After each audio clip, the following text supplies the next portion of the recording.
Hi there, this is Datila, and welcome to the TNAIW GoGo Power Rankings show. As always, I'm joined by my co-host, Burt Maclin. He has no relation to Steve Maclin. I wish I did, though. I wish I did. That would be cool, or should I say more phenomenal, if you did have some relation to Steve Maclin. Who do you expect to see on this week's Power Rankings? Well, to kind of change up what I would normally say in the normal players that are normally going to be there, the people that I want to see there just after that segment is Violet Design. I want to see them very high. Just that took on a whole new chapter this weekend by adding 2 new members, so I want to see them very high. I'm expecting to see Savannah Evans and Tasha Steele in some type of capacity. I think Savannah Evans rocked Jessica with the K because she's sick. So I definitely just real quick, that whole right when she came out, because Lucha in our group keeps always referring to her as and Tasha as 96 Shawn Michaels and Diesel. And I think that comparison fits very well. And Savannah came off like a badass. So I think they should be the team that is pushed to the focal point of the Knockouts division going forward. Definitely. I definitely do agree. I also expect to see Frankie Kazarian, Josh Alexander, and Aussie Open in this week's Power Rankings. Hell of a main event. Hell of a main event, if you ask me. All right, but before we get into the Power Rankings, Burt, how do you join the Power Rankings committee?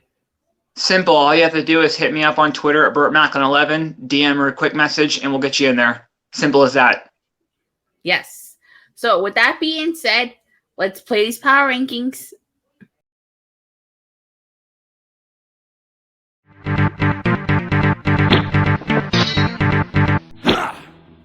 Number 10, Cardona and Myers, the major players. Number 9, the advancing PJ Black.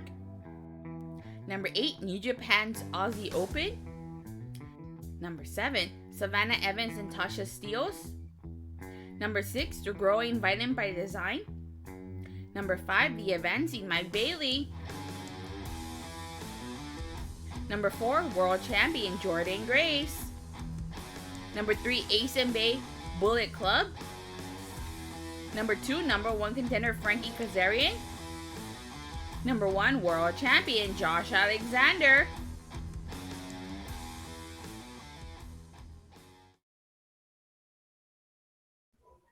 Wow, I have to say I'm quite shocked.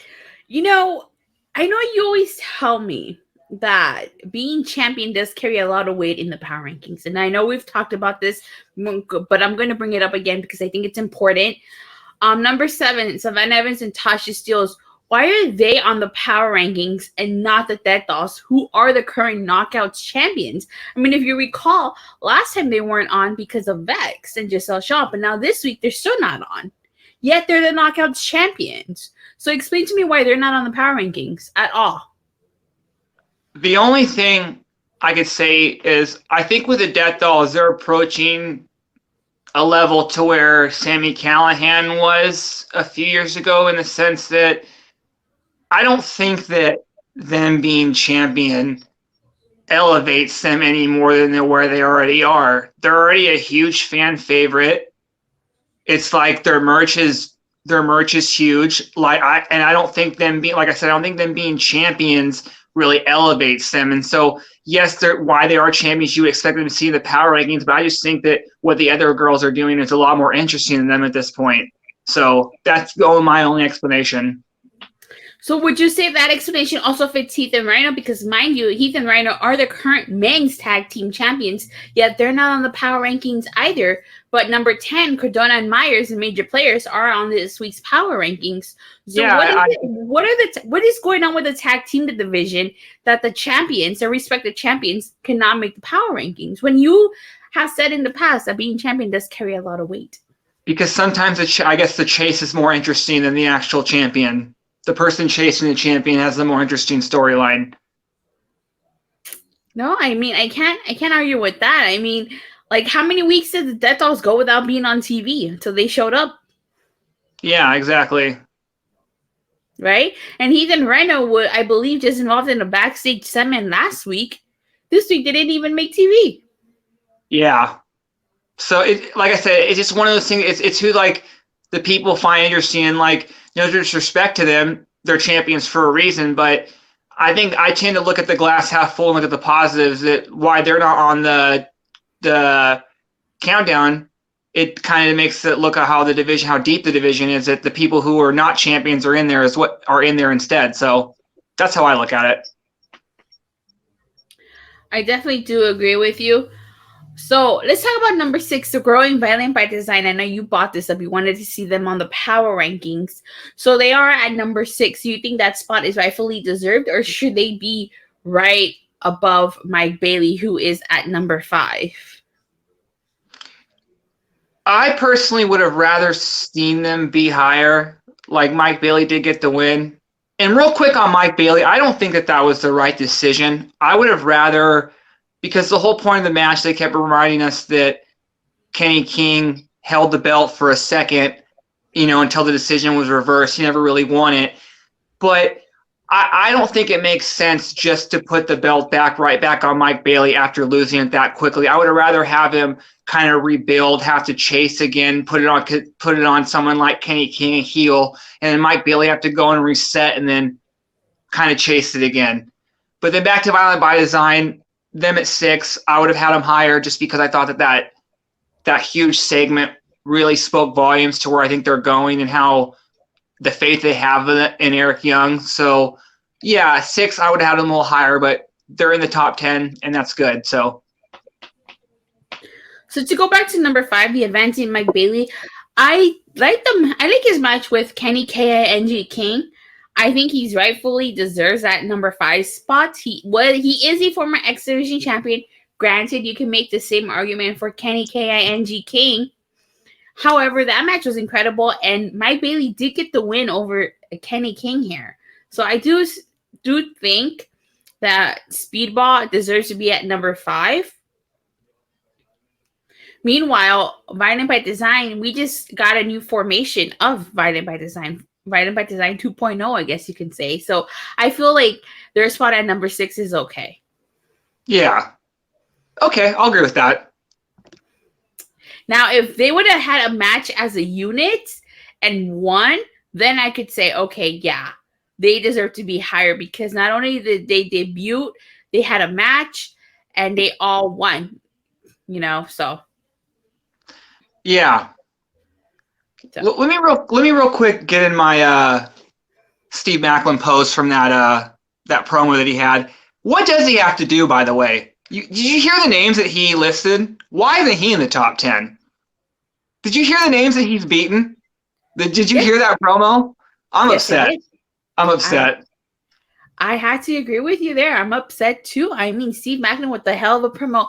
And so we're going to ask you guys, what does Steve Maclin have to do to get back on the power rankings? I feel like he fluctuates. Some weeks he's on there. Some weeks he's not on there. Sometimes he's on the show. Sometimes he's not on the show. Like, I just don't get what's going on with Steve Maclin. But I think in my opinion, I think that they don't know really kind of what to do with Steve Maclin for right now because they think they're trying to stall for that Josh Alexander feud. And I feel like they want to finish Josh's storylines with Bully Ray and Frankie Kazarian before they move on to Steve Maclin. So right now, I just feel like they don't know what to do with him because they're like, do you put him on a feud? Do you kind of have him just sit on the sidelines? They're obviously stalling. I think it's obvious that they're stalling. So, because otherwise it wouldn't make sense to me that you don't have Steve Maclin compete at all. I love this show. There was just a couple things that made me a little upset. The quintessential Vex breaking up. They lost the quintessential part. Giselle Shaw seemed to leave that group as quick as she joined. I was just a little upset at this episode. I did love it, but there were some things that made me a little sad. You know what? Speaking of things that made you upset, let's talk about things that made you happy. I'm sure you were happy with this. I know I was. Number 3, Ace and Bay, Bullet Club. You're right. Now I'm happy again. Yes, I am happy about that. Finally. And let me just say, while Ace Austin was on the defensive most of that match, rightfully so, they still want to make Moose a monster. Ace Austin looked like he belonged in the world title division. Looked like he belonged with the heavyweight. So good job to Impact on that one. And obviously, I think it looks like we might get a Bully Ray Moose match at some point, maybe at Overdrive. I had to say, I was so shocked but happy that they gave Ace Austin the win over Moose. Uh-huh. I was so shocked because I was not expecting that. Granted, can you make the argument that it was a tainted win because of Bully Ray? No, but that's kind of how you get a win like that where you keep both people strong. Because like I said, the whole match Moose was dominating. And so the only way he was going to maybe lose a match like that was with a momentum victory, a quick roll-up, or some sort of distraction. You got kind of a combination of all three. So I'm totally fine with it. I don't think it's a team. I just think it furthers the storyline of all four guys. Me too. I am so happy Ace Austin got that win. I was not expecting that win. Yeah. I'm so happy. And like you said, he just beat a former Impact World Champion. That should count for something. It should, and it will. And they'll reference that later. Definitely will. So now I want to talk about number 8 because New Japan's Aussie Open, they had one hell of a main event against Frankie Kazarian and Josh Alexander. Yes, I know they lost. I know. I'm fully aware of that. But when you look at their performance in this match, I think it was a really, really good performance. So I'm so surprised they got that number 8 spot. I was expecting them to see a little higher. I obviously not top 4, but maybe like 6. 6 would have been better. But why do you think, in your opinion, is New Japan's Aussie Open at number 8 instead of being somewhere higher? I thought the main event was a really good main event.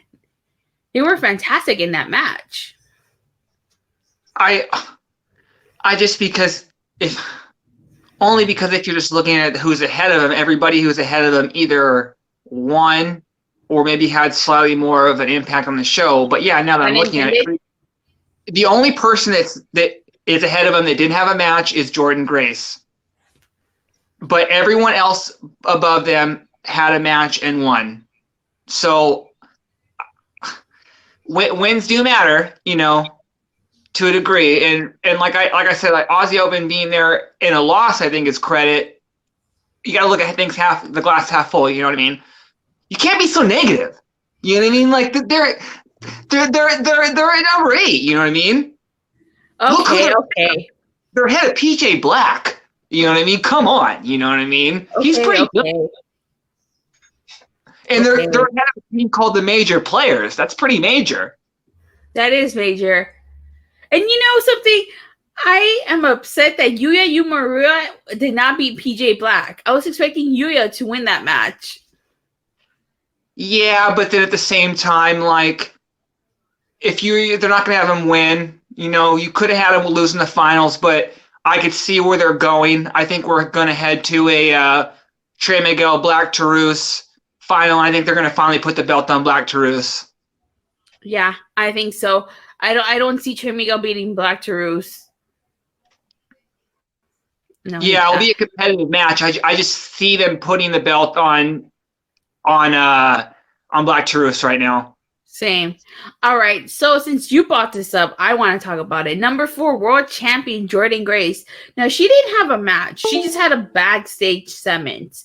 So again, I ask you, why is she on the power rankings? Granted, I know she's a knockouts champion and she had some weight in this power rankings. So her being at number 4, is that just because she's champion, or what has she done to earn that number 4 spot?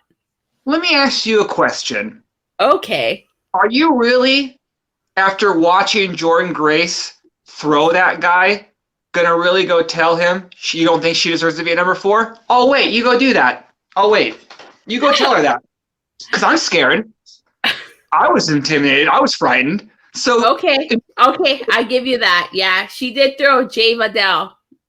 She did. Is that who that was? Is that who that was? Okay, I didn't catch the name. Yeah, she threw him pretty far. You know what I mean? So I think her number 4 You know what I mean? She could be number Okay. one for all I care. Okay, you got me there. Yeah, that was pretty intimidating. Yeah. And she, like I said, she is the world champ, and I do think that she is a neck and neck with Josh as like the top star in the company right now. So her at number 4, I'm completely fine with. Okay. Yeah, you got me there. Can't argue with that. So Josh Alexander being number 1, obviously that's no surprise. He is a world champion. But not only that, I think he deserves that number 1 spot because if I'm not mistaken, he passed Sting's title reign. Now he passed Johnny Impact's title reign. So the only people ahead of him are AJ, And Bobby Roode, Roode.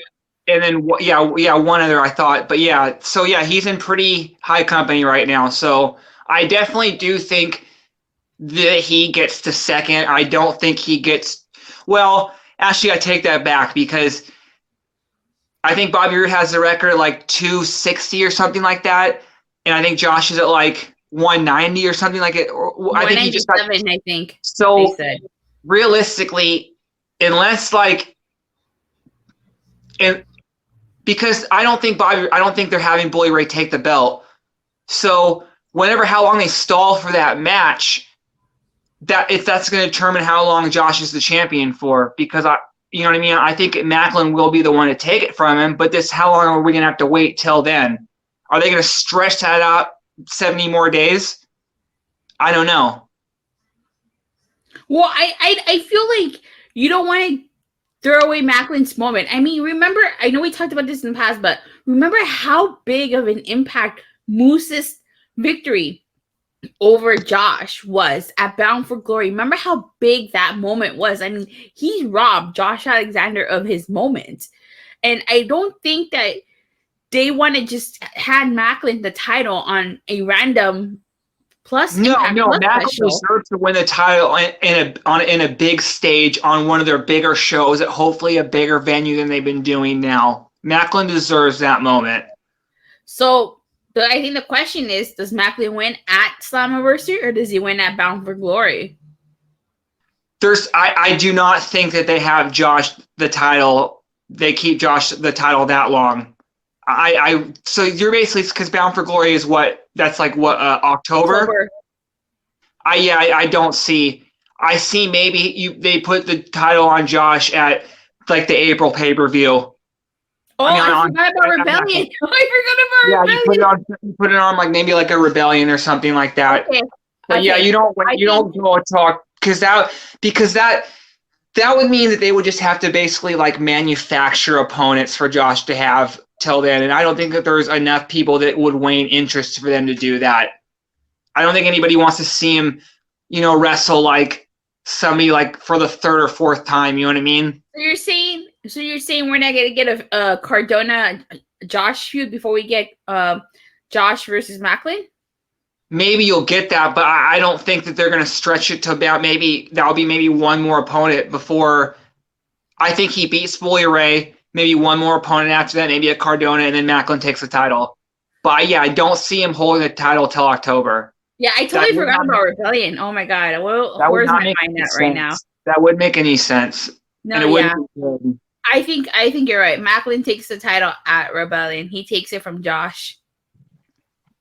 Yeah, but I think we've covered a lot. We've talked about a lot of topics here.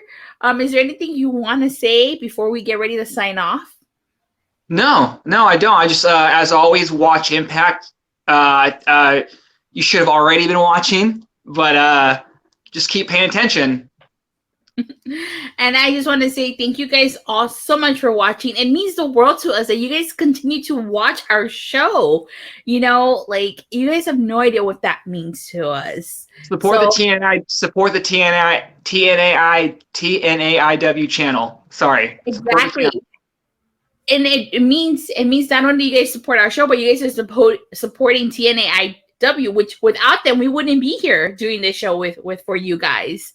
So With that being said, thank you guys all so much for watching and for the continuous support. Please don't forget to like and subscribe. Make sure you hit that bell so you get notified whenever this video drops or whenever TNAIW drops a video. And we'll see you guys next time. Bye.